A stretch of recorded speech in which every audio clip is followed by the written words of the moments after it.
दोस्तों नमस्कार। मैं श्यामनाथ यादव अम्बेडकरवादी। 21 जून को आप लोग जानते हैं योग दिवस मनाया जाता है और योग दिवस मनाने का दिन 21 जून 365 दिन का साल होता है और 365 दिन के साल में एक दिन यानी 21 जून को अगर आप लोग योग कर ले रहे हैं तो उसका क्या फ़ायदा मिलेगा, यह आप लोगों ने कभी सोचा? अगर नहीं सोचा तो सोचें। और ये जो बताया जाता है आप लोगों को कि यह योग है, यह योग नहीं है, यह व्यायाम है। ये कहावत है ना कि अंधों देश में काना राजा, वही हो रहा है यहाँ। अब जैसे लगता है किसी को किसी बात की जानकारी रह नहीं गई है, कोई भी अनाप शनाप कुछ भी कह दे, लोग उसको मानने के लिए तैयार और मान भी लेते हैं। ऐसा देखने में आ रहा है, सुनने की बातें छोड़िए। और कैसे कैसे योग हो रहे हैं अभी आप लोगों को हम आगे वीडियो में दिखाएंगे। वो अंबुज कुमार का वीडियो है, आप लोग देखिएगा उसको। कि इस देश में यानी अभी विश्व गुरु तो बनने ही वाला है, डिजिटल इंडिया बन ही गया है, अमृत काल चल ही रहा है। तो इस अमृत काल में कितने महिला पुरुष बच्चों से लेकर के बच्चियों तक तमाम प्रकार, अब सारे तो ये बता नहीं रहे हैं लेकिन बहुत से बताए हैं। तो जितना बताए हैं उतना कम नहीं, काफ़ी माना जाएगा। तो आप लोग उस वीडियो को पूरा देखेंगे। और क्यों देखना है? क्योंकि वह स्वास्थ्य से संबंधित वीडियो है। तो कुछ भी न रहे इंसान के पास, अगर स्वास्थ्य सही है तो सब कुछ उसके पास है। अगर स्वास्थ्य ही नहीं सही है तो ये धन दौलत किसी काम की है नहीं और ना ही ये किसी काम में आएगी। कब ये पता चलता है? जब आदमी का स्वास्थ्य खराब हो जाता है, तब उसके समझ में ये तो आ ही जाता है कि पैसे का कोई महत्व नहीं है। तो ये सब हो रहा है। तो इसमें आप सारे लोग जानते हैं कि रोग, अगर नहीं जानते हैं तो आगे वीडियो में देख लें आप लोग कि रोग क्यों पैदा होते हैं। रोग पैदा होने का मात्र 2 कारण है, आहार और विहार। तब जब आप लोग गलत करेंगे तो गलत का परिणाम भी गलत मिलता है और गलत कर ही रहे हैं। क्या गलत कर रहे हैं अब ये भी सुन लें आप लोग। जो भी अन्न खा रहे हैं सारे अन्न जहरीले हैं। यूरिया डाई से पैदा किया जा रहा है और तमाम प्रकार की कीटनाशक दवाइयाँ भी डाल दी जा रही हैं। नाम है दवा, खाद और गुण इसके जो हैं वह खतरनाक जहरीले हैं। तो वही जहर आप लोग खा रहे हैं। ये तो एक दूसरा देखें आप लोग कि बताया गया है कि सुपाच्य भोजन करना चाहिए। और आज के समय में ये तो नहीं कहा जाएगा कि सारे लोग, लेकिन ये लगभग मान ही लीजिए आप लोग, सारे लोग कुपाच्य भोजन कर रहे हैं। जैसे किसी भी शादी विवाह या कार्यक्रम में लोग जा रहे हैं तो वहाँ चाउमीन है, ये है, वो है, बर्गर है, तमाम प्रकार के जो है। इसके साथ साथ जो है ये कोका कोला, हमारी कोका कोला कंपनी है, हम उसकी बुराई नहीं कर रहे हैं। तो ये जो कोल्ड ड्रिंक अंग्रेजी में कहते हैं लोग, कोल्ड ड्रिंक, तो जो कोल्ड ड्रिंक इसमें सब आता है, चाहे वो ये हो, क्या कहते हैं, पेप्सी वगैरह तमाम कंपनियां हैं ना, ये है। और उसके बाद बिसलरी पानी, यह भी उसी में आता है। पानी हानिकारक हो ही गया है। आगे वीडियो बनाए हैं, 2 साल हो गया होगा, 3 साल या 3 साल से भी ज़्यादा हो रहा उस वीडियो को बनाए हुए। और आज तक इस विश्व गुरु के अमृत काल में जवाब देने वाला कोई नहीं। ये हाल है। और कहने को हम विश्वगुरु बनने जा रहे हैं, इसी पे विश्वगुरु बनेंगे। अरे विश्वगुरु जिसको बनना था ये आप लोगों के सामने बन गया, ईरान। अब वह विश्वगुरु है। बने ये बन सकते हैं ये। जिस दिन सही पे आ गए उस दिन तो विश्वगुरु बन ही जाएंगे, लेकिन जब आएंगे तब ना, तो आना है नहीं, तो ना आएंगे न बनेगा। तो आज के समय ये हमारा कहना है कि आज के समय सारे लोग, मतलब दुनिया की तो बात नहीं करेंगे क्योंकि इस देश के निवासी हैं, इस देश में देख रहे हैं, तो जो देखेंगे वही बताएंगे, और जो नहीं देख रहे हैं उसका आदमी अनुमान लगाएगा, तो हम भी अनुमान लगाएंगे। तो जो यहाँ हो रहा है यही सब अन्य जगहों पर भी हो रहा होगा, क्योंकि ये व्यवस्था है। तो जो व्यवस्था एक देश में रहेगी वही व्यवस्था जो सारे देशों में हो जाएगी, ऐसा होता है। तो एक इसको बीमारी ही कहा जाएगा, जबकि बीमारी है नहीं। जैसे सर्दी जुकाम बुखार है तो बीमारी, लेकिन बीमारियों में इसका नाम नहीं है। बीमारी भी है, बीमारी नहीं भी है, ये दोनों है। क्योंकि जिसको सर्दी नहीं हो रही है वह कहेगा कि जो है हमें सर्दी जुकाम तो हो ही जाना चाहिए, नहीं हुआ तो बीमारी है, हो गया तो बीमारी नहीं है, नहीं हुआ सर्दी जुकाम नहीं हो रहा तब बीमारी है। वीडियो थोड़ा लंबी खींचेगी, देखना आप लोगों को, देखेंगे फ़ायदा उठाएंगे, नहीं देखेंगे तो हमारा क्या। एक शब्द है अवसाद। तो जहाँ तक हम देख रहे हैं इस देश की पूरी जनता अवसादग्रस्त हो गई, यानी अवसाद से ग्रसित हो गई है। अभी अमृत कुमार का समाचार हम सुना रहे हैं, अमृत कुमार भी अवसाद से ग्रसित हैं, ऐसा नहीं कि वो नहीं है, वो अभी ये हाल है।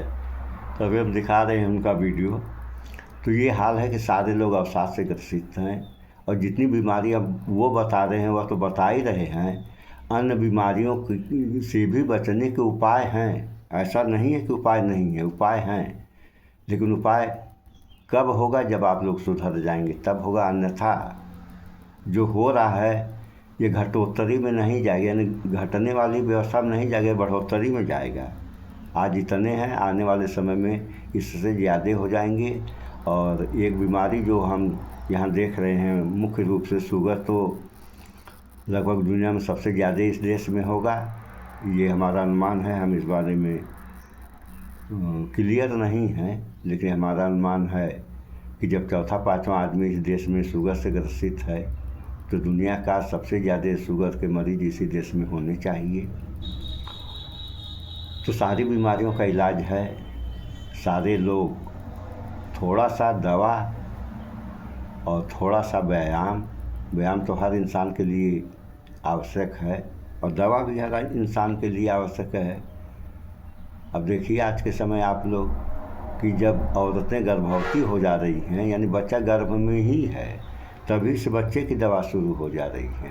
और परिणाम क्या मिल रहा है आप लोगों को, ये आप लोगों के सामने है। यानी दवा भी चल रही है और तरह तरह की बीमारियों से बच्चे ग्रसित हैं। अभी अमृत कुमार तो बताए रहे, हम भी थोड़ा बहुत बता दे रहे हैं। जैसे 40 साल के बाद अगर कुछ भी हुआ, जैसे दांत टूट गया, बाल पक गया, रोशनी खराब हो गई, तो 40 साल के बाद ये सब बीमारियां, गठिया वात वगैरह, मतलब जितनी भी बीमारियां हैं 40 साल के बाद अगर बीमारियां हो रही हैं तो ये मान्य है, अन्यथा अमान्य। यानी आज के समय आप लोग देख ही रहे हैं समाज में, जो हम देख रहे हैं आप लोग भी देख रहे हैं। और तमाम लोगों के घर की ही कहानियाँ हैं कि छोटे छोटे बच्चों का बाल भी पक रहा है और जो है चश्मा भी लग गया है। तो अब जो हो गया, अब चलिए डॉक्टर के यहाँ, डॉक्टर जो है आँख चेक करके चश्मा दे देगा। बाल पक रहा है, बाल पकने दो, क्या फ़र्क पड़ता है। बात भी सही भाई, क्या फ़र्क पड़ता है, चाहे आँख खराब हो जाए, बाल पक जाए, हाथ कट जाए, पैर टूट जाए, इससे क्या फ़र्क पड़ता है। लेकिन फ़र्क पड़ता है, जिसके ऊपर पड़ता है वह समझता है क्या फ़र्क पड़ता है। तो वीडियो लंबी खींच जाएगी, आप लोगों को ये जो है वीडियो दिखा दें तो ये हैं बाबा रामदेव, यही शुरुआत किए हैं। और इनको ये खुद नहीं मालूम होगा कि योग कितने प्रकार के होते हैं। ये विश्वगुरु बनने चले थे ना, इसी योग के ऊपर ये विश्वगुरु बनने चले थे। तो आप चालाक हैं तो सारे चालाक हैं, ऐसा नहीं कि हम चालाक हैं तो दूसरा बेवकूफ़ है। तो इस वीडियो को थोड़ा आप लोग देख लें और उसके बाद कुछ परेशानी है हमारे सामने, हम वीडियो नहीं बना पाते हैं। तू कल की भगवान का अवतार है क्या? 22 तारीख से सुनिए। हो गया सवेरे सवेरे अपने नॉन बायोलॉजिकल महामानव ने कुछ ऐसा कर दिया जिसे देखकर रामकिशन यादव टेंशन में आ गए होंगे। क्या हुआ, कंफ्यूज आ गए क्या? अरे भाई, रामदेव की बात कर रहा हूँ। दरअसल 21 जून को योग दिवस पर जोरदार सेलिब्रेशन हुआ। जगह जगह भाजपा नेता छोटका से लेके बड़का तक सब योग करते हुए दिखे। मगर रामदेव को टेंशन इस बात की हो गई होगी कि कहीं उनका करियर तो खतरे में नहीं आ जाएगा। आप कहेंगे कि ऐसा क्यों? तो इन तस्वीरों को देखिए। भक्तों के विश्व गुरु आज योग गुरु भी बन गए, लोगों को योग सिखाने लगे, पोजीशन बताने लगे। अब सोचिए, क्या ये रामकिशन यादव के लिए टेंशन वाली बात नहीं है?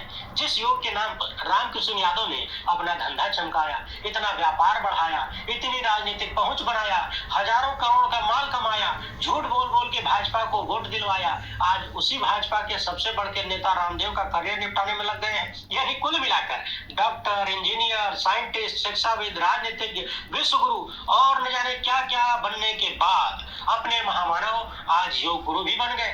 यूं ही नहीं, कुछ लोग कहते हैं कि भारत में यदि आपको नौटंकी करनी आती है तो आप किसी भी स्तर की सफलता पा सकते हैं। आप कहेंगे कि क्या मैं योग को नौटंकी कर रहा हूं? तो बिल्कुल नहीं, ना बाबा ना। अरे योग तो बहुत अच्छी चीज है, लेकिन योग के नाम पर नौटंकी बहुत बुरी चीज है। आज इस वीडियो में हम इसी मामले पर विस्तार से चर्चा करेंगे कि ये सारी नौटंकी करी क्यों जाती है। भारत का वो कौन सा घिनौना और डरावना सच है, शर्मनाक सच है, जिसे छुपाने के लिए मोदी सत्ता 21 जून को इतना सारा तामझाम फैलाती है। और ऐसे ऐसे आंकड़े, ऐसी रिपोर्ट लेकर आया हूं कि आपकी आंखें फटी की फटी रह जाएंगी। और एक बार फिर से मेरी वो बात सिद्ध रूप से नजर आएगी कि कैसे न सिर्फ वर्तमान सत्ता और सत्ता में बैठे लोग बल्कि जनता भी कम से ज्यादा शोबाजी में विश्वास करने लगी।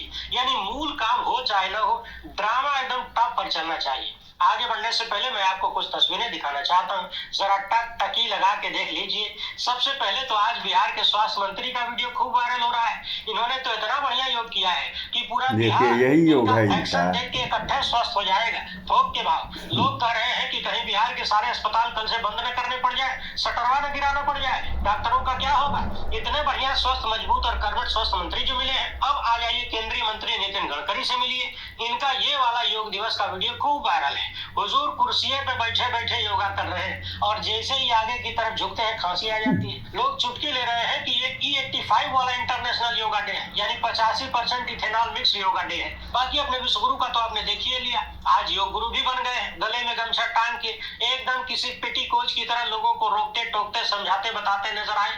इसी बीच देश के मुसलमानों के लिए एक बहुत तगड़ी खबर आई। मुसलमान चाहे तो थैंक यू फलाने जी बोल सकते हैं। खुशखबरी ये है कि मुस्लिम सड़क पर नमाज अदा नहीं कर सकता, उसके लिए FIR होगी, पुलिस पकड़ने जाएगी, लेकिन योग कर सकता है। आप ही इन तस्वीरों में देख लीजिए, सड़क पर दरी बिछा के मुसलमानों को योगा करने दिया गया है और शायद कोई FIR भी नहीं हुई है, कोई गिरफ्तारी भी नहीं हुई है। इस बीच रामदेव और उनके साथी, भाजपा के साथी आंध्र प्रदेश के CM नायडू के साथ नजर आए। सभी लोग बाहें फैलाए, योग करें आए हैं। असम के मुख्यमंत्री से लेकर वित्त मंत्री सीतारमण तक सबने योग किया, फोटो खिंचाया। लेकिन इसी बीच योग करने की सबसे सुंदर तस्वीर यदि किसी भाजपा नेता की लगी तो वो है गृह मंत्री अमित शाह। कोई ज्यादा ड्रामेबाजी नहीं, कोई ऐसा एक्शन नहीं जिसमें गड़बड़ा जाए। आप देखिए, खुद ही देखिए। और अब तक जितनी तस्वीरें मैंने आपको दिखाया उनमें सबसे बेहतर भाजपा के कथित चाणक्य की तस्वीर ही लग रही है कि नहीं? वैसे कुछ लोग चुटकी लेते हुए ये भी कह रहे हैं कि लगता है गृह मंत्री ने ये वाला आसन इसलिए प्रयोग किया ताकि आंख बंद करके चुपचाप सोच सकें कि आम आदमी पार्टी, TMC और शिवसेना के बाद अब कौन सी पार्टी तोड़नी है, पर रिसीवर वाला जुगाड़ कैसे सेट करना है संसद में। बहरहाल ये सब तो वो चीजें हैं जो आपको दिखाई जा रही हैं। वैसे एक तस्वीर ये भी देख लीजिए, संसद भवन परिसर की है। यहाँ पर अध्यक्ष ओम बिरला समेत तमाम सांसद और नेतागण मौजूद हैं। आगे पीछे दाएं बाएं ऊपर नीचे क्रेन वाले बड़का बड़का कैमरा लगा है, ताकि हमको आपको कम से कम एक दिन के लिए तो मूल मुद्दों से भटकाया ही जा सके। बाकी अपने यूपी के सीएम की ये वाली तस्वीर तो सदाबहार हो ही चुकी है, न भूतो न भविष्यति। और जिस तरीके से पूर्व सीएम अखिलेश यादव ने सीएम योगी के इस अभूतपूर्व योग एक्शन पर चुटकी लिया था, वो भी सबको याद है। अब आप में से कुछ लोगों को ये भी लग सकता है कि ये तो बड़ा नकारात्मक आदमी है। भाई, नेता लोग इतना योग करके, प्रयोग करके स्वास्थ्य को प्राथमिकता दे रहे हैं, देश की जनता को स्वस्थ करना चाहते हैं, और ये आदमी हर चीज में नकारात्मक हो जाता है। नहीं नहीं, मुझे मालूम है कुछ लोग ऐसे हैं भी, और होना भी चाहिए। अगर आप मेरे बारे में उल्टा सीधा नहीं सोचेंगे तो हमारी दुकानदारी कैसे चलेगी भाई? फिर हम बताएंगे समझाएंगे किसको? हाँ, ये अब तक आपने शोबाजी देख लिया, एक से बढ़ के एक ड्रामा देख लिया, अब इस देश की हकीकत यानी सच्चाई देखिए। सुनिए आप उससे पहले एक छोटा सा अनुरोध है, पहली बार है तो चैनल को सब्सक्राइब करके घंटी बजा दीजिए। टान से हर वीडियो को लाइक और शेयर करना आपकी जिम्मेदारी है। इसके अलावा आप जानते हैं कि हम किसी धन्ना सेठ या राजनीतिक दल के दम पर चलते नहीं, तभी खुलकर आपके मुद्दों पर बात हो पाती है। हमारा काम पसंद आता हो तो इसके कोड या मोबाइल नंबर का प्रयोग करते हुए जो भी हो सके आर्थिक सहयोग भेजने का प्रयास जरूर करें। बहुत बहुत धन्यवाद। और धन्यवाद के साथ साथ एक विशेष अपील है कि अगले कुछ मिनट तक सीरियस होके अपनी और अपने देश के हालात को देख लीजिए। इसके बाद मुझे नकारात्मक सकारात्मक जो कहेंगे मंजूर होगा। कमेंट बॉक्स खुला है, बोल के चले जाइएगा। कुछ भी बताने दिखाने से पहले आप सभी से एक बात क्लियर कर दूं कि मैं किसी भी रूप में योग की बुराई नहीं कर रहा। योग भारतीय संस्कृति का प्राचीन आविष्कार है, इसके बहुत सारे फायदे हैं, हो सकते हैं, लेकिन वो सारे फायदे इसको ढंग से करने से आते हैं, रोजाना करने से आते हैं, एक दिन करके फोटो खिंचाने से नहीं। दूसरी बात ये भी है कि अगर आप ढंग से रोजाना करते हैं तो भी ये तमाम शारीरिक और मानसिक समस्याओं में यानी समस्याओं को दूर करने में सहायक हो सकता है। ये इलाज नहीं है। यूं ही नहीं, लोग रामदेव पर आरोप लगाते हैं कि पहले, यहाँ पर हम ये कह दें कि योग जो है 8 प्रकार के होते हैं, और इन 8 प्रकारों में कोई भी योग अगर कोई सिद्ध कर ले तो सिद्ध पुरुष हो जाता है। योग वह चीज़ है, और सबसे बड़ा योग जो है वह है 6वां, जिसका नाम है प्राणायाम। और यही जो है बाबा रामदेव प्राणायाम सिखाते थे या बताते थे, जबकि वह प्राणायाम नहीं था। तो इस पर जहाँ तक हम पेपर अखबार में पढ़ कर के इस बात को बता रहे हैं कि काफ़ी दिन हो गया पढ़े हुए, हिंदुस्तान या दैनिक जागरण में यह समाचार रहा होगा, क्योंकि हम ये दो ही अखबार पढ़ते थे। तो होता क्या है कि ये जो है मतलब ये सऊदीया में मामला जाता है। जब सऊदीया वाले देखते हैं तो सब इस पर रिसर्च करते हैं, और जब रिसर्च करते हैं तो उनको ये समझ में आता है कि यह व्यायाम नहीं, इसका नाम कपोल है। और ऐसा जो है उस अखबार में लिखा हुआ था और हमने पढ़ा था। तो इस बारे में जो है आगे तो शायद हम बताए हैं किसी वीडियो में इस बात को कि 6वां प्राणायाम जो है, अब इसको हम विस्तार में नहीं बताएंगे। अगर आप लोगों को आवश्यकता होगी कमेंट करेंगे तो हम बता देंगे आगे वीडियो में।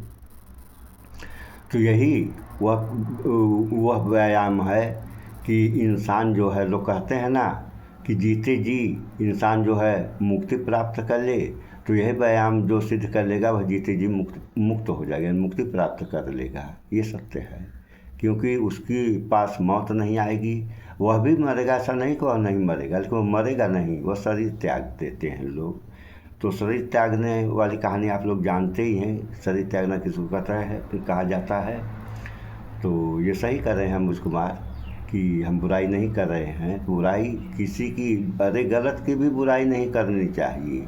हम जो है इसे किसी जेल पे पढ़े थे कि पाप से घृणा करो, पापी से नहीं है। ये समझने वाली बात है, समझें आप लोग इन बातों को। तो पत्रकार, जो भी पत्रकार हैं, अगर पत्रकार हैं तो जो भी बातें वह कहते हैं वो सही कहते हैं लगभग। और कुछ जो है वही कि रंग ना रंगाए जोगी रंगाए कपड़ा, यानी कपड़ा रंगाने से कुछ नहीं होगा, तन रंगाने से होता है।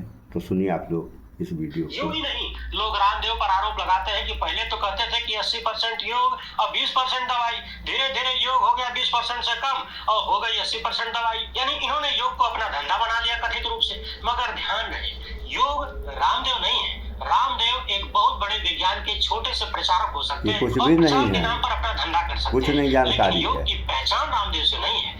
आज भी इस देश में बहुत बड़े बड़े योग गुरु हैं जो नौटंकी, ड्रामा और दिखावा नहीं करते। योग के नाम पर धंधा और गलत धंधा तो बिल्कुल नहीं करते। मगर फिलहाल हम लोग अपने देश के लोगों के स्वास्थ्य की सच्चाई देखने आए हैं तो टकटकी लगाकर देखिए सुनिए कि अब आप मैंने लोग। इस पूरी सरकारी नौटंकी को नौटंकी क्यों कहा है।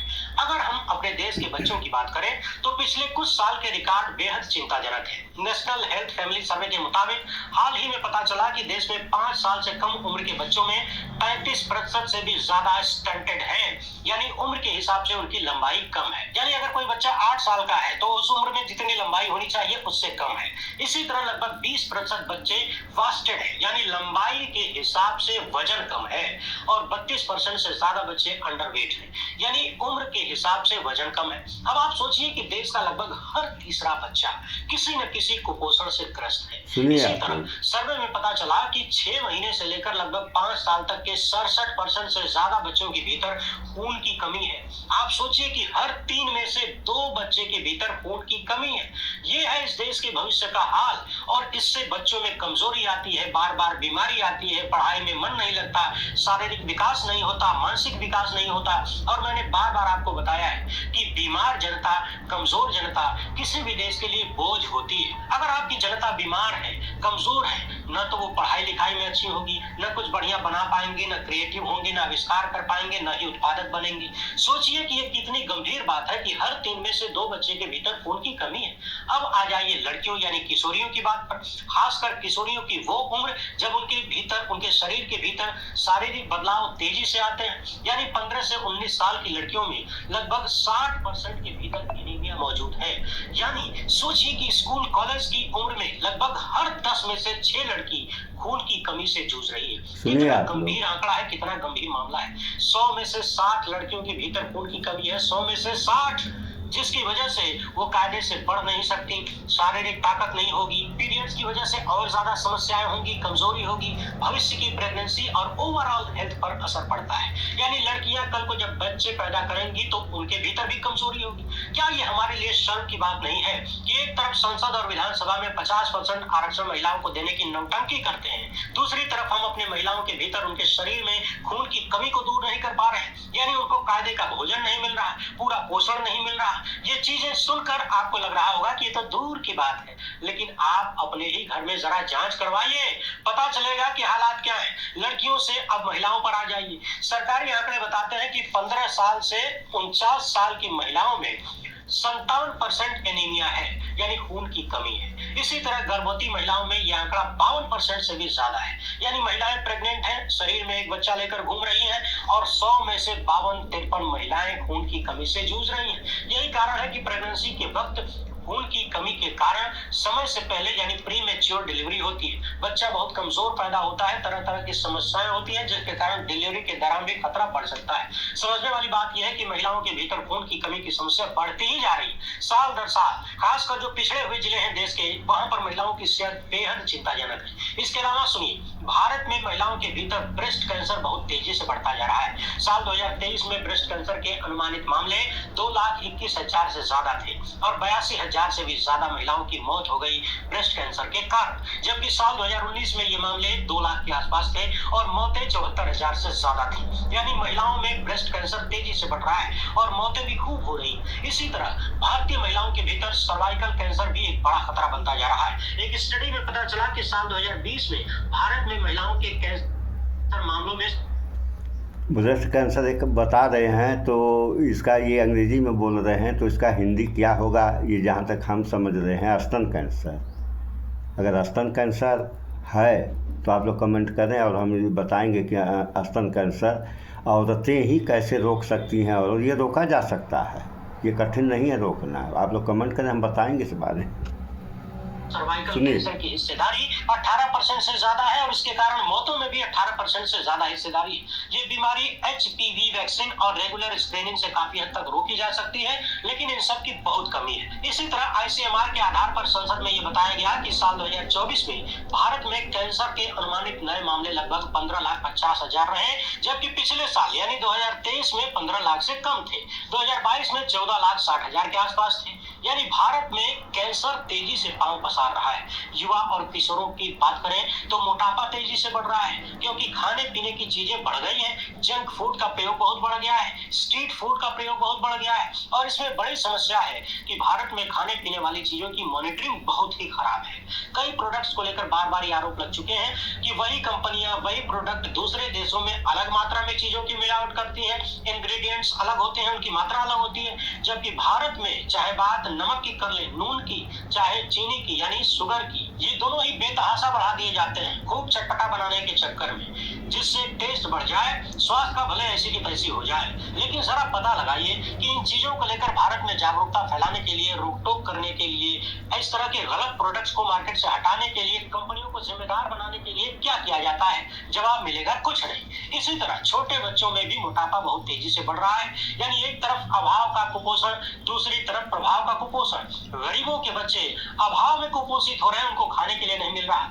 अमीरों के बच्चे खाव खाव में कुपोषित हो रहे हैं, जो मिल रहा है भकोसे जाते हैं। यूनिसेफ के अनुसार 5 साल से कम उम्र के बच्चों में ओवरवेट यानी ओबेसिटी 1.5% से बढ़ के लगभग 3.5% हो गई, यानी समझिए कि बढ़ोतरी लगभग 127% की है। छोटे बच्चों में मोटापा बहुत तेजी से बढ़ रहा है। छोटे बच्चों और वयस्कों की बात करें तो ICMR इंडिया बी स्टडी के मुताबिक भारत में डायबिटीज 11.5%, प्री डायबिटीज 15.5%, हाइपरटेंशन यानी बीपी 35% से भी ज्यादा, सामान्य मोटापा लगभग 29%, पेट की चर्बी लगभग 46% हो चुकी है। यानी खाली बुजुर्ग ही नहीं, भारत का युवा और मिडिल एज के लोग भी शुगर, बीपी और मोटापे की चपेट में बहुत तेजी से आ रहे हैं। इसी स्टडी में यह भी बताया गया कि कोलेस्ट्रॉल लिपिड गड़बड़ी 81% तक पहुंच चुकी है। इसका मतलब है कि बड़ी आबादी में ब्लड फैट या कोलेस्ट्रॉल से जुड़ी समस्याएं बढ़ती जा रही हैं, जिसके कारण दिल का दौरा, स्ट्रोक, ये सब कुछ आ रहा है। आपने शारीरिक हालात देख लिया, मानसिक हालात भी देख लीजिए।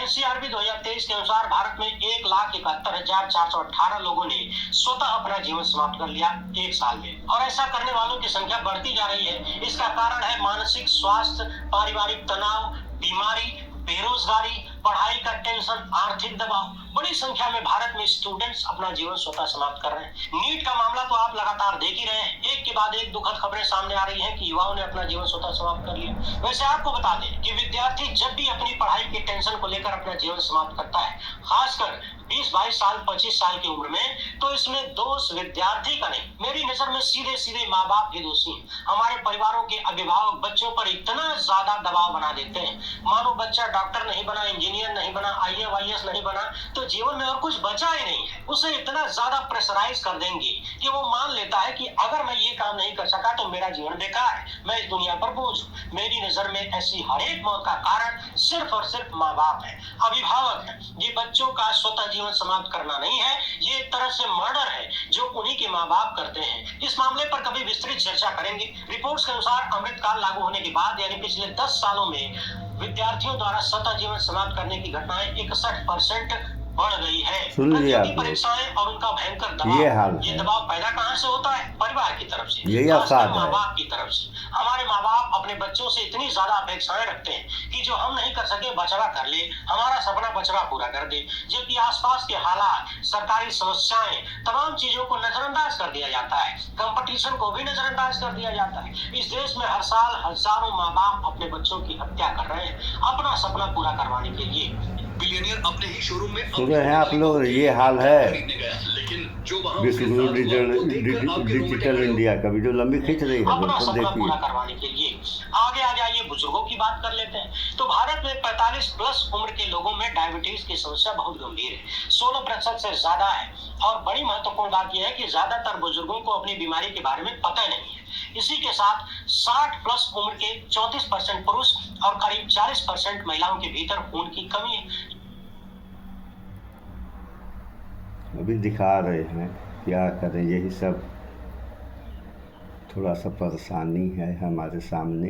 यानी एनीमिया से जूझ रहे हैं, जिसके कारण कमजोरी होती है, चक्कर आता है, गिरने का खतरा होता है, इम्यूनिटी कम होती है, बार बार अस्पताल के चक्कर काटने पड़ते हैं। LASI भारत की एक बड़ी एजिंग स्टडी है जिसमें 45 प्लस उम्र के 73,000 से ज्यादा लोगों का डेटा लिया गया और बताया गया कि भारत में बुजुर्ग आबादी तेजी से बढ़ रही है, लेकिन डायबिटीज, बीपी, एनीमिया, कमजोरी और क्रॉनिक डिजीज की स्क्रीनिंग अभी भी पर्याप्त नहीं है। यानी भारत में बुजुर्ग बढ़ रहे हैं, सुविधाएं बहुत कम है। वैसे यहीं पर मैं आपको याद दिला दूं, 20 साल बाद ये देश बुढ़ों का देश होगा। 80s और 90s में जो आबादी पैदा हुई है, अगले 20-25 साल बाद वो बूढ़ी होने लगी।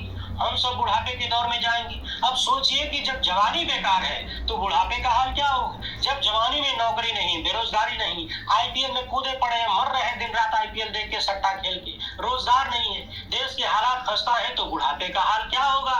रिपोर्ट्स के अनुसार अभी भी बुढ़ापा देश में यानी बूढ़ों की संख्या तेजी से बढ़ रही है, सुविधाएं नहीं है, मेडिकल स्थिति ठीक नहीं है। तो जब इतनी बड़ी युवा आबादी इकट्ठे बुढ़ौती की तरफ जाएगी, बूढ़ी होगी, तो इस देश का क्या होगा, कितना बड़ा संकट होगा, सोचिए जरा, कल्पना करिए। वैसे भारतीयों की एक खासियत तो है कि हम चिंताओं को अपने भीतर नहीं रखते, एक कान से सुनते हैं, दूसरे से निकाल देते हैं, भुलवा देते हैं। जैसे गीत सुना, एंटरटेनमेंट ले लिया और फिर भूल गए। जिस देश की जनता के भीतर स्वास्थ्य और शिक्षा को लेकर कोई महत्व नजर न आए, वहां योग के नाम पे नौटंकी खूब चलती है और चल भी रही है। इसीलिए बड़े बुजुर्गों ने कहा कि यहाँ यदि आपको मदारीपना आता है, ड्रामेबाजी आती है, नौटंकी आती है, तो आप किसी भी स्तर तक पहुंच सकते हैं, कोई माई का लाल आपको रोक नहीं सकता। वैसे आप दर्शक बताइए, अभी अभी जो आंकड़े मैंने आपको दिखाया, जो बातें बताया, जो चिंताजनक रिपोर्ट्स दिखाया, उसमें सुधार कैसे होगा।